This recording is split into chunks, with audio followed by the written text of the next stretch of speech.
कांग्रेस ने बीजेपी को कैसे पछाड़ा। वैसे देखिए, अभी तक तो तेलंगाना में वोटिंग होनी है और फिर नतीजे आएंगे, तो कुछ कहना अभी मुमकिन नहीं है। लेकिन अगर हम अभी की राजनीति की बात करें, कोई सर्वेस की बात करें या वहां पर जो सिचुएशन दिख रही है उसकी बात करें, तो कांग्रेस बीजेपी से आगे निकलती हुई दिख रही है। वो कैसे, वो इस पॉइंट से समझिए आप।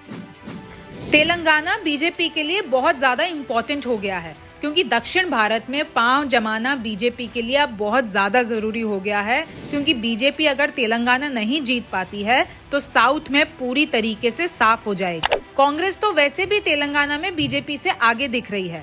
कर्नाटक तो बीजेपी गवा ही चुकी है। अब कांग्रेस जो है वो कर्नाटक जीतने के बाद कहीं ज्यादा कॉन्फिडेंट हो गई है, स्पेशली दक्षिण भारत में, और उसका असर तेलंगाना में भी दिख रहा है। देखा जाए तो विधानसभा चुनाव के नतीजों का लोकसभा चुनाव पर असर कम देखने को मिलता है, लेकिन 2024 में कर्नाटक में मोदी लहर का कितना असर होता है ये भी देखना होगा।